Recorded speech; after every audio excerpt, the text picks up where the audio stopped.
انجمن حقوق بشر ازبکستان و آلمان مقامات تاشکند را با استفاده زحمت مجبوری بیش از 1 میلیون نفر در معرکه پختچینی سال 2014 متهم کرده است. به قول این گروه مستقر در آلمان، مقامات تاشکند افراد علاهیده و حتی شرکت‌های بین المللی را به پختچینی سفربر کردند.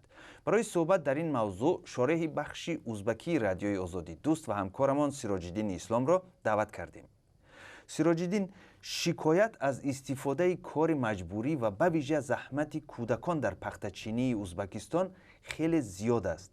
آیا یگان عکس العمل یا بهبودی در این ساحه مشاهده می شود؟ تشکر. البته در حکومت ازبکستان به فشارهای بین المللی خیلی ناراحت میشن از فشارهاشون، زیرا پس از این فشارها شرکت‌های بزرگ لباس فروشی جهانی مجبور شدند از خرید پخته ازبکستان دست کشند. در نتیجه ازبکستان خسارت مالی زیاد می‌بیند. تنها از فروش پخته ازبکستان تقریباً 1 میلیارد دلار درآمد می‌گیرد سالانه.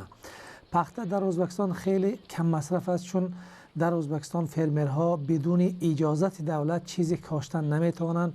اکثریت فرمرها مجبورند پخته کارند و محصولات تیار را به دولت به نرخ خیلی ارزان فروشند. غیر از این، دولت هر سال مکتب بچه ها، دانشجویان و کارمندان بودجتی را مجبور میکند تا آنها به پخته چینی برایند. اگر خوب پیش دولت پخته میچیند و هر چیزی که میشد میگفتن به نفع دولت و در نهایت امر به نفع مردم است، ولی حاضر ساحه پخته‌کاری و فرمرها خصوصی هستند. یعنی آیا دولت نمیتواند آنها را مجبور کند که پول زحمتی کشاورزان را پرداخت کنند تا اینکه پخته‌چینی مردم با تشبث خود داوطلبانه به پخته‌چینی رو آورند؟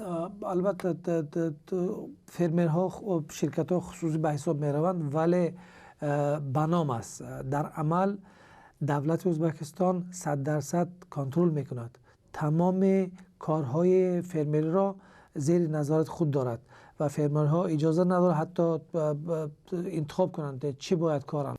در دوران شوروی تاجیکستان تا 1 میلیون تن پخته جمع میکرد و ازبکستان تا 6 میلیون. بله. حالا تاجیکستان کمی بیشتر از 300,000 تن پخته جمع میکند. در ازبکستان هم خیلی پایین روی حاصل مشاهده میشود. پایین روی هست. تقریبا از 3.5 تا 4 میلیون تن گویا پخته میچینند، ولی اینم خیلی، یعنی ارقام خیلی نادرست است به نظر من، چون پخته را حالتهایی شده است که فرمرها مجبور شدند از قرقیزستان و از قزاقستان، حتی از تاجیکستان خرید کنند از سرحدها و این مجبور میکنند مردم، فرمرها را، دولت پخته را فروشند و پلان پخته را، عهدهداری پخته را در وقتش اجرا کنند، وگرنه از زمین هم محروم میشوند و از کارم.